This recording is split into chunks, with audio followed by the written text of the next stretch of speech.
So no tie. I think, I guess my point is this. Division E may be the lowest division in all of NGS. It's still got some good teams that work hard, that are focused on macro, that are trying to improve, and I'm glad we get to watch this match. You ready? Yeah, absolutely. Anything else you want to say about the teams? No, nothing to add right now. Looking right. forward to seeing them face off. Straight into good luck, have fun. I can tell the audience something.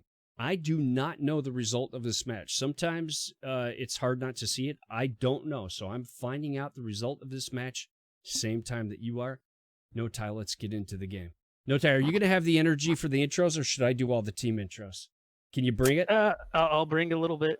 Okay. Hold on. Okay, No Ty. What's up? No Ty. Are you going to bring the energy? If I ask, are you going to bring the energy, and you say, I'll bring a little bit, that answer is no. No Ty, on the left side, in the blue trunks, representing your baddest dudes, we have Demon Grand on Kalthas, Ghost of AJ on Johanna, Mad Kaiser on Malfurion, Durlock on Leoric, and Savior on Raynor. Tell me, No Ty, who we got on the right side. All right, on the red team, we have Captain Garbo playing Brightwing, Captain John J on Sylvanas, Nemesis playing Gul'dan, Dan Solo 56 on Rexar, and of course I can't read that, Credit Clown on Garrosh. I mean, listen, Core Bouncers has a significant lead over the rest of Division E when it comes to team logo and usernames and player names. Because Captain Garbo, I mean, come on. Fantastic. Really? You put us all to shame. Credit Clown. All right, speaking of clown, this is where I always try and guess the division based on what we do before minions arrive. So you can often tell what level of play people have. It's like inversely related to the amount of damage they try and drop out on heroes instead of just clearing the lane. As it stands, though, No Ty, we see some decent discipline here. There is some trade of damage, but mainly both teams are focused on getting the minions down. That's exactly what they want to do. And by the way, this is game one of a best of three. We're on Dragonshire, No Ty. This map gives chills to, like, the most seasoned of players. People are afraid of this map. What do you think about it?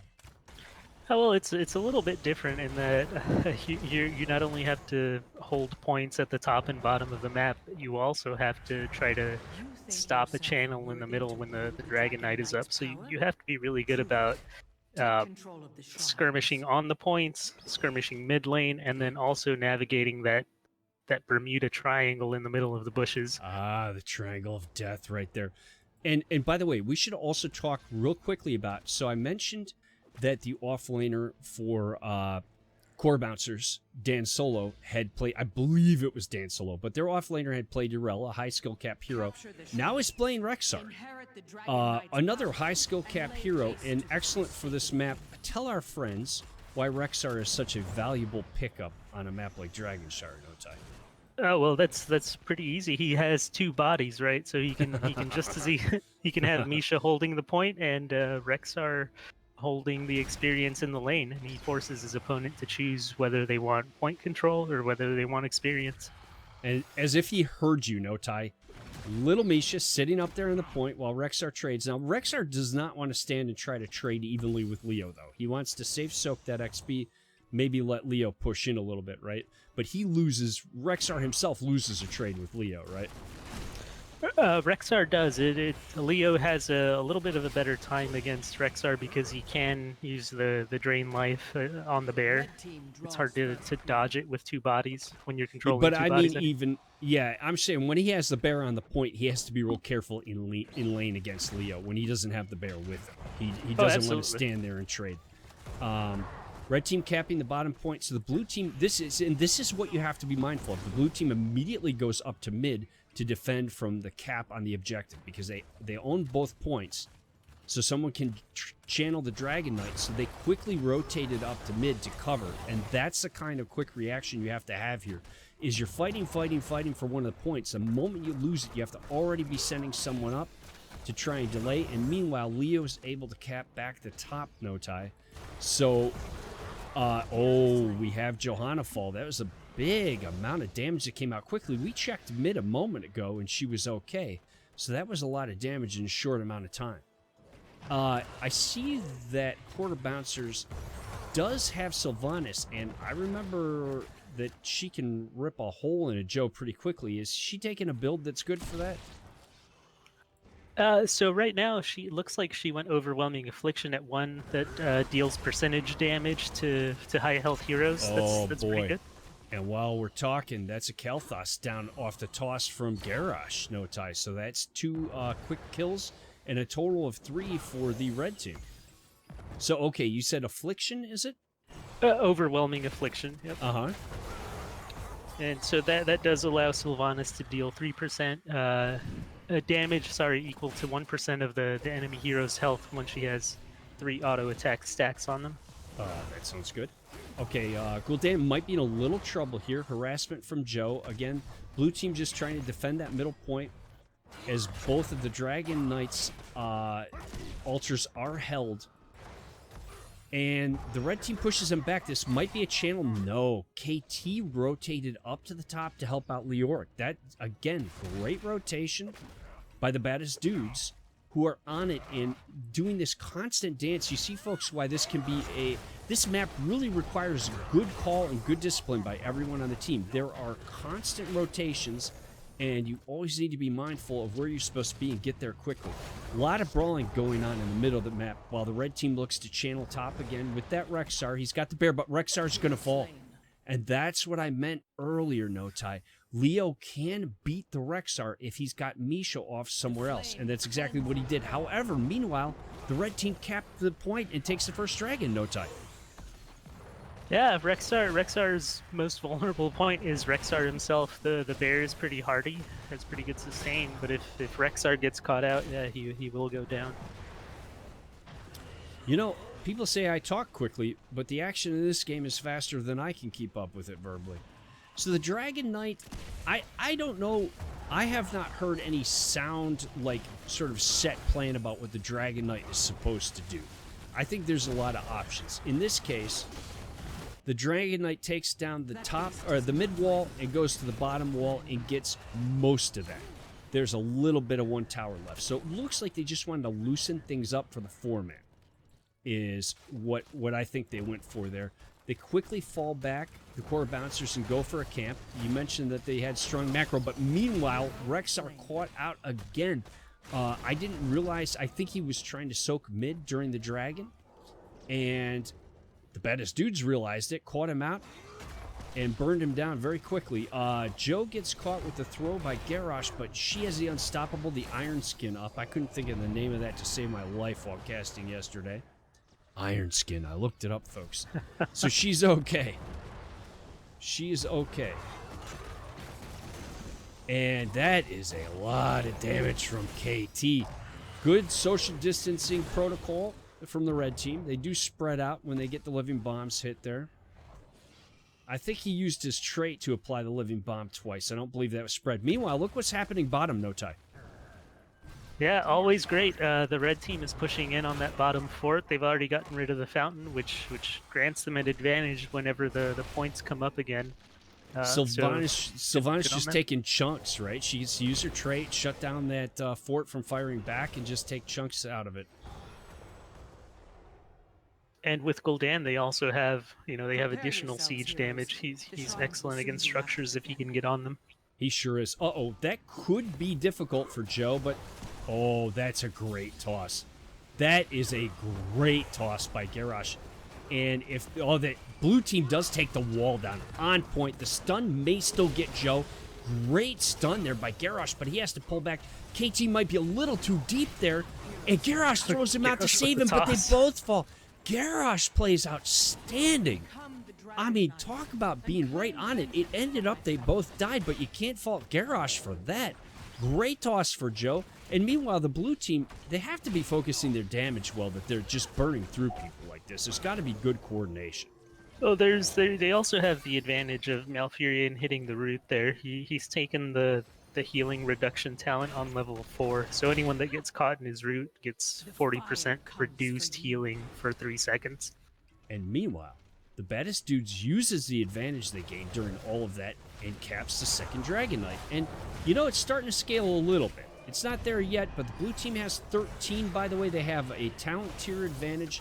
They have the dragon, and it's worth a little more than the last one. They get the mid wall, just like the red team did, and they're going to look for that well, and maybe this fort. The kick off onto, was that KT? It's good. Field goal. Yeah. I think that was, oh, it was Gul'dan. That's Gul'dan gets booted out. And they are going to get the mid fort, and the Dragon Knight's wisely going to back up. Sylvanas is playing cleanup bottom. And meanwhile, top, Rexar rotates down to mid, see if he can help. Realizes everything's kind of over. I think he'll head back to top, where KT is helping to clean up that camp. Oh, Rexar, can you get that stun with Misha? Not quite. Not quite. I think Misha might fall here, and Rexar might end... No, Misha's fine. Oh, the Entomb comes out. This could be a little trouble here. Not enough damage. Not enough damage, no tie. In fact, look at Rexar turning that around. He's bullying the two of them in the top lane.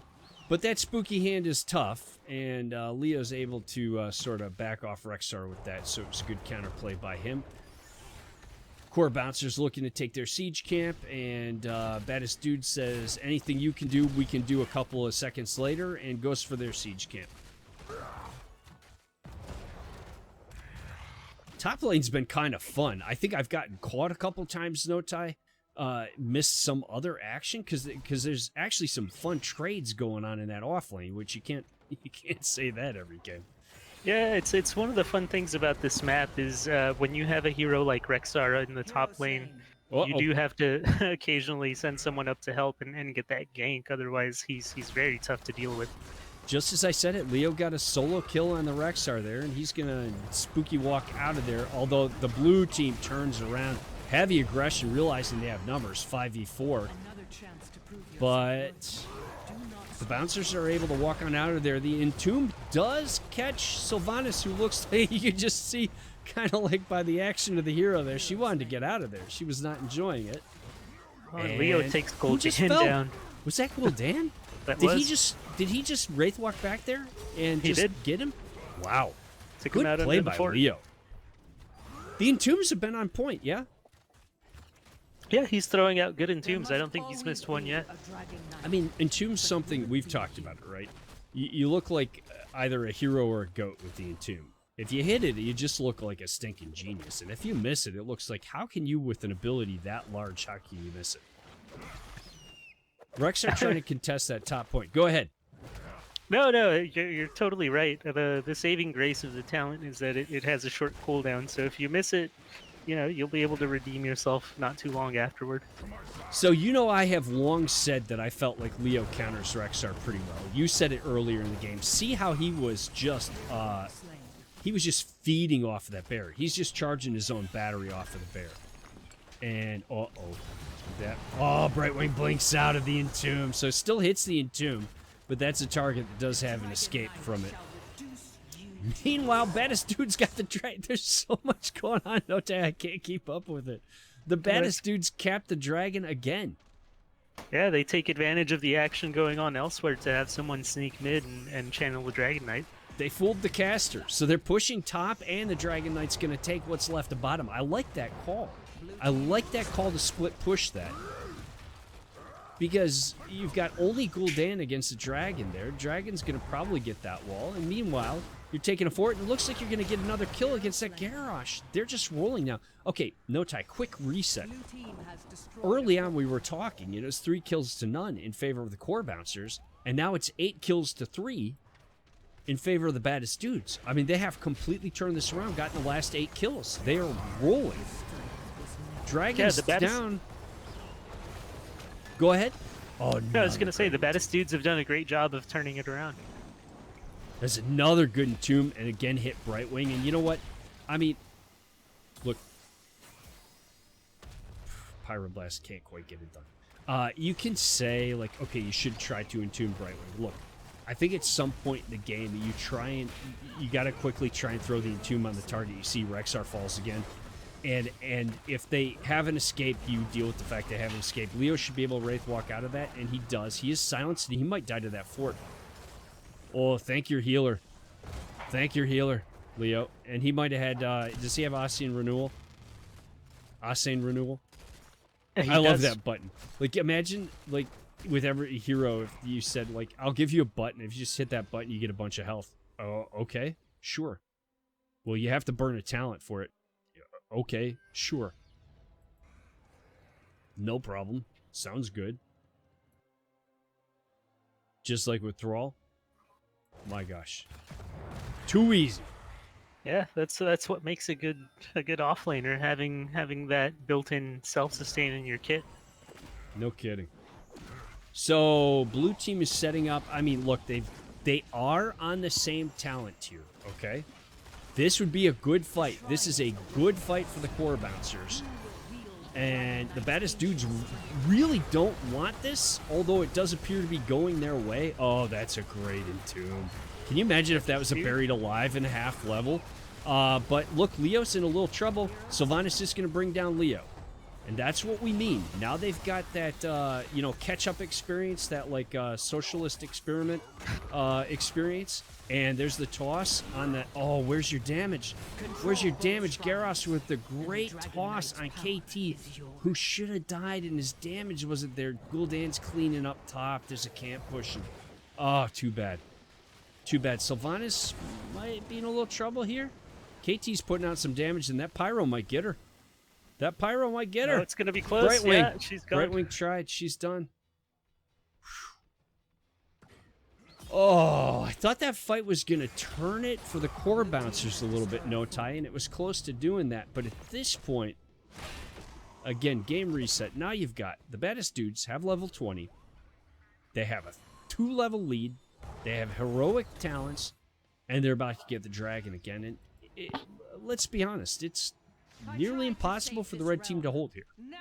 Yeah, they're facing a steep uphill battle. There was no way they were contesting that Dragon Knight, you know, with the other team having a Storm talent advantage. And now they just have to Go ahead, sorry. Yeah, no, you're right. They They're going to just have to defend with all they have. And they're not going to get 20s. They're not going to have 20s for the defense. There's just not enough time. No, they're just going to have to siege up and hope that with the new core mechanics that they're able to hang on to the core. The red team's core. Do you know what's special about the core on this map? What it does? Looks like it throws rocks. It throws rocks, but if those rocks hit you, they petrify you. So you're essentially stunned out. No tie. That core was going down really quickly, but so is the dragon. Okay, Rexar's gone again. Healer's down. We lost Brightwing. Blue team might lose. No, it's over. GG, well played. Both teams played well, but we got to give credit where it's due that the baddest dudes really took control of that no tie. Where was that? Was it around 10? Was it the 10s that did it for them? Yeah, once they hit 10, they were able to turn it around, but also they had some very opportunistic kills on the Rexar in the top lane, and they were able to gain control of that. So that let them get some of the Dragon Knights and you know, post 10.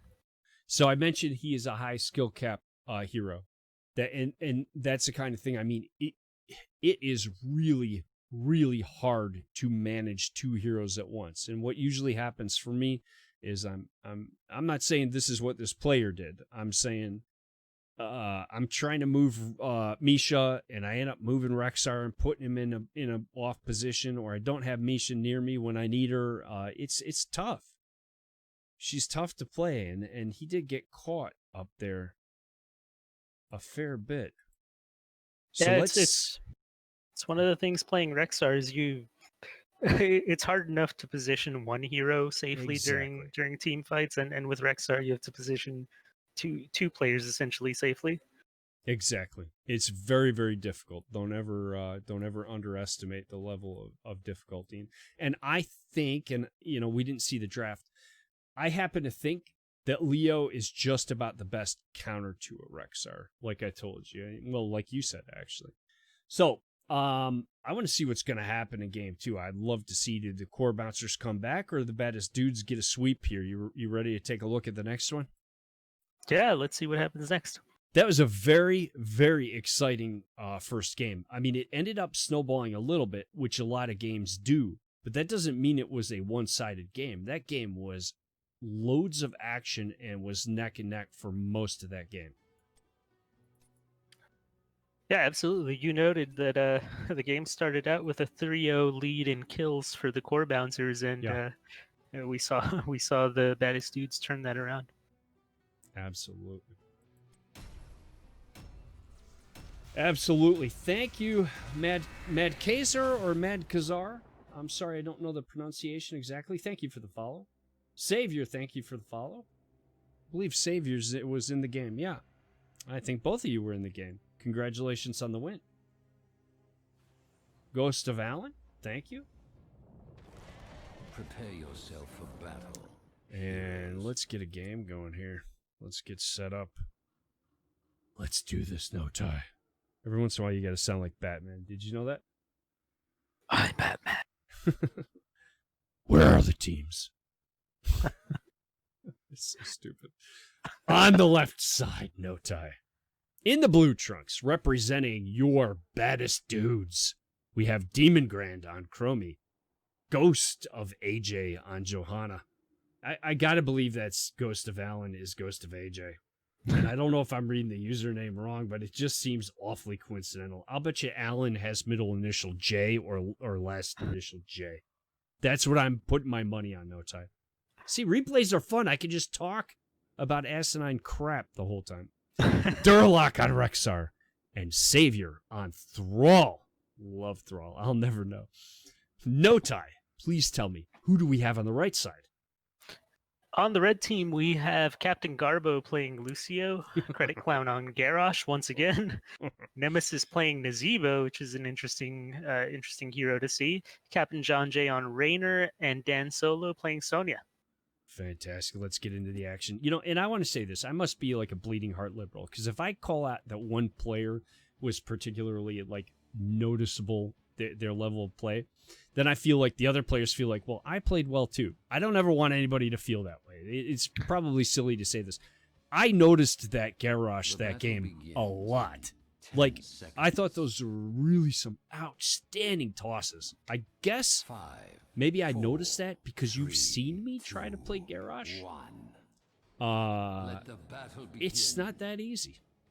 Garrosh is a tricky hero to play. Yeah, that's for sure. So to be throwing the enemy, then to be throwing your teammate, then to be hitting a stun, I don't know. I was impressed. Color me impressed. So we have all the teams in the middle. The spray game begins. Shh, says Raynor. Shh. So, core bouncers, not going quietly into the night, coming straight out with the sprays to the mid, ready to fight back. And we do have both teams trading damage, looking to clear out the minions here. Thrall takes quite a bit of damage, as does Garrosh. The toss is there. It's on Joe, and she does have the iron skin, but the stun's going to catch her, and she gets burned even with the pull. No time. They used everything to... Oh, look what's going on bottom. You know, I'm so busy trying to sound cool when I'm introducing, I didn't notice we had the other team picked Rexar. Yeah, it looks like they're trying to make a statement here. They said, you want to see how to play Rexar? We'll show you how to play him. Hashtag real Rexar. So Dan Solo going with Sonya, which could be super spicy. She has 2 heroes to feed off of with that spin. This could be really interesting. And I love this Thrall Raynor match up top, No Tie. Yeah, we have some interesting matchups in the solo lanes on Cursed Hollow. This should be... Uh-oh. Rexar takes Sonya down. Okay, these teams, listen, casters, if you're going to cast core bouncers and baddest dudes, you better be ready, because there's always something going on. You can't ever stop and chat or look at a camp. Don't do it. Early bruiser camp, speaking of which, for the core bouncers. I think that's an early bruiser camp. Don't you know, Ty? Yeah, it is an early bruiser camp, but on this map, Actually, no. That's the camp I would have taken second. So Be- I always because look you're at, on the right side? right. Okay. Well, not just because you're on the right side, because the tribute is spawning bottom. Got it. So you want to Okay. take the camp that's furthest from the tribute, All right. so that it's pushing while the trib is up. Now, they're also taking the siege camp. So you would leave the siege camp for the next tribute, or you would still take it? I And would it's a still long take time. it. I Okay. would have taken it first and then gone Okay. up to the bruiser camp. Got it. Because now it's going to be coming through. The idea is now it's coming through the lane at the same time that the enemy team is here for the tribute anyway, so it's an easier clear. Right. You want to try to time it when the enemy doesn't want to be in that area. That's the idea? Right. And so if I were the blue team, right now is when I would have taken the siege camp top. Right. Right. It's furthest away from the tribute, so the enemy team has to choose between clearing the siege camp, or do they want to have 5 down to contest the tribute? Now, instead, they also take their bruiser camp, but they cleared the enemy bruiser camp, so they do still have some push going in. That was a quick and easy channel for the red team. There just was no interrupt there. The Baddest it wasn't Dudez just contested at all. they were there. I sort of just expected an interrupt, didn't quite come. Meanwhile, Core Bouncer's trying to clear that camp. It's doing quite a bit of damage to the mid wall, and it looks like one tower will fall. But yeah, so that's a quick cap and a good start for the Bouncers. Looks like we have a lot of Aha. action going bottom lane. It's possible. I would never read chat while I'm casting, but it's possible that somebody just missed the interrupt. It's possible. No time. I don't know where I'd get that kind of information. Misha might be in a little trouble. Wow. Wow, Chromie. Settle down. That Nazebo is going to rethink his decisions in life and be back in a few seconds. And Chromie popped off a little bit there. Yeah, interesting to note. She went with her level 1 talent is once again the first time the Sandblast quest. It's been nerfed a little bit, and I think the Dragon's Breath build is a little more favorable these days. But Okay. she's still fairly strong. She's playing what she's comfortable with. Look, Lucio in a little bit of trouble there, and he's going to fall, and I think Rainer's going to fall too if they stay on the approach. He does use that knockback that he has and gets away, and so does Sonya running for her life. Nazebo drops a great ring of zombies there and manages to skedaddle out. You know what? Okay, first of all, just saying, excellent job by the Baddest Dudez. They dropped a lot of damage, got a kill there, but it was a phenomenal disengage on the part of the Bouncers, who just then lose Rainer out just a hair too far and gets picked by the Baddest Dudez. But one of the hardest things to do in the game is to have a strategic retreat. And they had a very orderly retreat there that stopped them from... They could have easily dropped 2 or 3 heroes in that exchange. That's right. As soon as they lost their healer, they recognized that they needed to back out. They weren't going to be able to sustain that tribute fight. And typically you don't want to do that split. You want to try to have your retreat be grouped if you can, but there was just no opportunity, and they all managed to sort of use individual effort to save themselves. But then, again, Baddest Dudez with a great rotation heads right up and picks the Rainer. Now everybody's up for this tribute, and the blue team goes right to work and takes their siege camp. Now again, it's pushing right by where the red team's already going to be. So timing not ideal, nothing wrong with taking the camp, but it might not get the value it would if the tribute was on the other side of the map. It's not. On the other hand, the red team does go down, take an extra couple of seconds, and get the siege camp, and they might give this tribute and push with siege. That's exactly what they're going to do, no time. Yep. Looks like they're going to try to get some structure damage bot lane. Yeah. Now, the siege is taking its time getting there, but they should get this fort. Meanwhile, blue team says, okay, I think we'll take your boss. Sonya working on the bruiser camp. She's right near there. She doesn't hear anything. Blue team's like, shh, shh, shh, do it quietly. Do it quietly. Shh, keep it down. Red team is going to get the fort. Sonya smells it. Oh, Sonya. Run. Run. Good choice. And the red team will have a chance. Bouncers will have a chance to defend this boss. Careful on the rotations there. Zeeb's still alone bottom. He doesn't want to be there too much longer. The choice is simple. So the bouncers have a little bit of time to clear that boss and try to save their fort. And they're going to be real tight getting this objective. And Nazebo, that is a real tough rotation, and he might be in trouble here. I think he will be, no tie. Is he going to get out of that? I think he gets behind the gate, yeah. Good for him. He remembers Chromie. I don't want to talk to you, Chromie. I'm out. And the red team's closing in. They will have an opportunity for the interrupt. Oh, the Hyperion comes out. That's solid. That's solid. Get the interrupt going. Sonya is taking a lot of aggro up top, and she's going to fall really quickly there. You know, you want to flank as Sonya, but sometimes that can work out not too well for you. Boy, Nazebo just dropped a ton of damage on Chromie and gets her with the poison or whatever you call whatever Nazebo does. The obnoxious stuff that does damage over time. But yeah, his poison damage. turns it right back around, and we have another member of the red team falls. Was that Lucio? Lucio does fall in this fight. My gosh. Heroes This is a brawl, and it looks like the first objective. unacceptable. The You first shall tribute know my is not curse. tribute. The full objective is going to go to the baddest dudes, and they I think you're already have looking a for curse there, Gio. Yeah, I knew that. I knew that.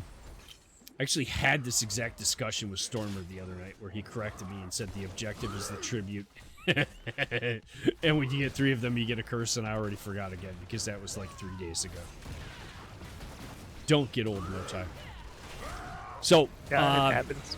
Baddest Dudes is pushing that mid fort. Should get it, no problem. Garrosh with the toss, and that could be trouble, and Rexar goes down. That is a good toss, a good damage, and you know what? The red team's still all alive, and they're pressing the advantage, and Joe might have a little trouble here. We've got the speed boost coming out from Lucio, and Joe's going to be in trouble. And you know who else is going to fall? And to win. Is she going to make it? Oh, there's nothing worse, no tie. Thank goodness she died to Raynor. There's nothing worse than dying to those bubbles from Lucio. Being chased down by Lucio, yeah. Bloop, bloop, bloop, bloop, That bloop. is embarrassing. Bloop, bloop, bloop. It's like a goldfish attacking you. And Chromie is in a little bit of trouble here. The pings come out. The pings come out. Hey, guys. Guys, I found something. Squirrel. And, yeah. Yeah, Yeah, she there goes gave her Chromie. life for that bottom fort, but I would call that worth. Okay, so, all right, let's take a breath here. Baddest Dudes got the objective, got the curse, pushed, got 2 forts, lost 3 heroes. I think you'd take that, wouldn't you? Oh, If I absolutely. asked They you? also got top keep, which is definitely worth. They for, got the for top first keep? Curse. Yeah. Oh my gosh. In the first curse, oh, that really puts the bouncers in trouble. Remember, folks, Baddest Dudes won the first game. This is a best of 3. So, core bouncers are fighting for their lives here. Absolutely fighting for their lives here. And already lost a keep 10 minutes in. Levels are even. Kills are just about even. It's the structures that are a problem here. And that passive experience will start to add up for the Baddest Dudes. Oh, what an engage. My gosh. Joe comes in, brings everybody together. Earthquake goes out. Immediately, the Raynor fell. The Garrosh falls. And we got the chases on. And the Zebo is going to fall, too. He's not getting away this time. Lucio doesn't have... Well, okay, he has an ult where he can shield everybody. Did he have that, and did he get it off? Because it just looked like he didn't have time. It looked like he had it on cooldown Okay, when that all fight right. began. Might have been from that earlier fight. I didn't know the cooldown was that long, but that was just a ton of bursts. And the Baddest Dudes are like, okay, you burned 3 of us down, we're going to burn a couple of you right back down. And looks like we had like a little pause in the action. I'm going to admit that for a second there, I thought that someone was telling me they couldn't hear me like on the stream. I'm going to admit it. Boss comes back up top, and meanwhile, blue team is almost done getting their boss, so that's good. They want to clear up that siege camp, and then they can get pressure all the way down on the enemy keep. Meanwhile, bouncers also take their boss. They took that Oh, bruisers. They took the bruisers and they're working on the boss. It's taking Yeah, them a while. the blue team taking their boss so early gives them the opportunity, if they want to go up and contest the boss on the right side. They could have. They're a little late, though, aren't they? They could have. Just like seconds late. I guess they just didn't want to press their luck. Yeah, it looks like they decided that taking care of the siege camp bot lane was a little more important. Tribs are even. The red team has to clear that boss, and the blue team does not. So the blue team can get another tribute, be up 2-1. And Notai, if they end up getting the next curse, we could be in for a 2-game series here. Yeah, once again, the core bouncers are up against it. It looks like they're gonna have to fight their way back in. And the tribute does go to the blue team. Gosh, that boss is even having some trouble getting that fort.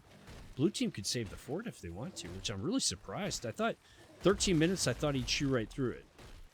Now he's going to get it without some damage up there. Rexar? I'm not sure that's something you want to do there. Red team has destroyed. Yeah, he gets away using the Misha stun to clear some space for Rexar to walk away. It's a good thing he did. And the blue team does lose the fort top. So that helps bouncers a little bit, but still you're looking at 1 fort and 3 keeps to 2 keeps. So it's obvious structure advantage for the baddest dudes. Gather tribute or face my curse. All right. Well, everybody, that's what he told us. We got to gather the tribute, or he's going to curse us. So let's do that. Red team's set up this time. This is one of the... It's been a while since we've seen them get in and get set up, Notai. I'm not sure they've ever been set up like this. Rainer? Careful. But they abandoned their little gank post and head down, and they're looking bottom. It looks like they want to go. They're tired of waiting. I'm not sure they weren't seen in that bush. Nonetheless, Joe heads in there face first, gets the light bomb off and stuns the back line, while Sonya went really deep but is somehow still alive. If she doesn't get a spin off, though, she won't be for long. And she doesn't, and she isn't. Garrosh kind of running for his life, but Joe is really close to falling. Really close to falling. Joe falls. Garrosh fall. No, not Garrosh. Rainer fell as well. And Lucio's running for his life. And that's a second curse. I curse upon you. Notai, that's a second curse for the baddest dudes. Yeah, baddest dudes are taking control of this. It looks like they should at least get both keeps, and Yeah.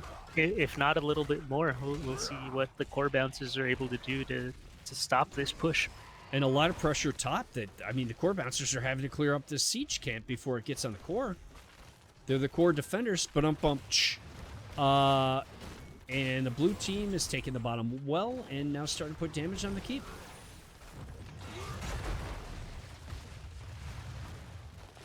And that keep's gonna fall. Yeah, the baddest dudes have all the advantages here. They have 25 seconds left on the curse. They'll definitely get that last keep. The map is theirs to do with whatever they want at this point. Yeah, firmly in control. The one thing I can say for the core bouncers, what I can say about them is they're close in level. They're less than a level behind, so they're going to get 20 soon, right? There's always an opportunity. If you can get to 20s with your opponent, and you could get a team wipe in this game, you know, all they have to do then is go through a keep. I mean, the death timers are up to, what, 40, 45 seconds now? Maybe more? That's right. At this point, they can still come back. They just need one good team fight, and they pick their lane, and they can push through the keep to take the core. Got to get to 20. Have to get to 20. Red team's core is under attack. So here's the big defense. You're not 20 yet. You want to sit back under your core and wait. You want to try and defend, but you don't want to be taking too many risks. That's a great light bomb on the Sonya, but Sonya's going to fall. And she's down for 60 seconds. And Baddest Dudes senses their advantage, presses in. Joe almost falls, but her 20 saves her. However, Thrall does go down, and soon after Joe falls, but so does Garrosh. Red team kind of pressing the attack. They have their 20s now, and they defended. No damage on the core. And, no tie, we haven't talked about it at all. They have a Nazebo. Yeah, Nazebo's one of those heroes that gets incredibly strong late game. He's completed his baseline quest, and he did go Vile Infection, so he Is can that clear enough? waves. That is enough. He needs 175, and he's up to 182. Okay. So he can clear waves in no time. He can push structures like a beast. So it'll be cool to see if they're able to ride that late game strength to victory. Blue team goes right back after their boss, and it's a great play because then what's happening is the bouncers are just chasing. You know, they're just constantly defending. They can't get their foothold anywhere. The bouncers sense this and go after their own boss and say, like, okay, well, listen, we could open up a keep. So let's get the boss going. Circles are bad in Heroes of the Storm, everyone. Circles are bad in Heroes of the Storm. Try to avoid the circles. There you go. Blue team pushing very quickly. If the red team doesn't finish this up fast and get back, don't say quickly twice in a row. Casting rules. And they do. They back immediately. And this is going to be a really difficult defense with a 18-minute boss push. Very difficult defense. Let's see if that Nazebo that we're talking about, who's kind of beefed up, got his stacks in. We have the Hyperion coming out. Will it be enough? Thrall throws the Earthquake out. The Light Bomb goes out. A lot of red bars going down. A lot of blue bars going down. Thrall running away. Joe gets burned down pretty quickly, but I'm worried about that boss. And I don't think they're going to be able to burn the boss quickly enough. No, Ty, I don't think they can do it. It's too much damage. No, even with the Nazebo damage over time, they're not able to defend. Looks like it's a good game. Close. It was close. Do you know what they did to me? You know what they did to me, No Ty? What's that? They put 3 games in the zip folders. So I said I didn't know who won, but what I didn't tell you folks is I thought it was a 3-game series. So I'm actually truly shocked right now. I'm actually truly shocked. I wasn't lying. I didn't know who won. I just thought for sure that this game was won by the bouncers. I would have bet you money. I want to see this, that there's an empty... Sneak.text. NGS, you tricky. That's right, the caster gets trolled. Also, by the way, apparently they put the bans in a file here, so we could have talked about those. I'm learning as we go. Listen, good game, well played to both teams. I actually thought that the bouncers showed a lot of fight, and definitely looked to me in both games like they had opportunities. They turned fights. They never quite... Interestingly, it did appear to be a macro victory to me. After we talked about that they beat us using macro, I think they might have... Is it fair to say that they lost a little bit to the macro? They did. Cursed Hollow, though, is interesting because there are so many macro plays you can go with. You can push structures during the tributes, or you can win by taking bosses at opportune moments, or just using other camps. There are so many avenues to winning that map.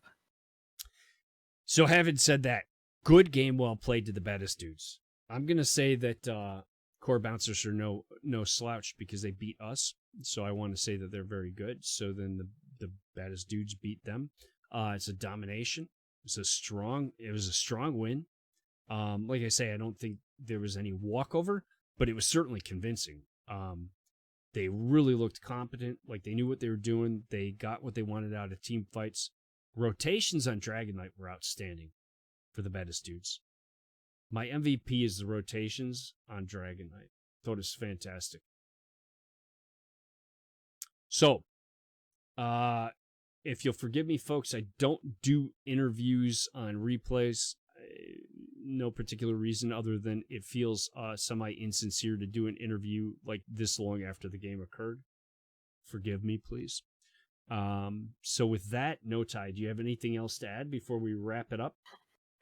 No, it was a great series, and I'm actually looking forward to our chance to play against the Baddest Dudes. I know that's coming up in the next few weeks. Absolutely.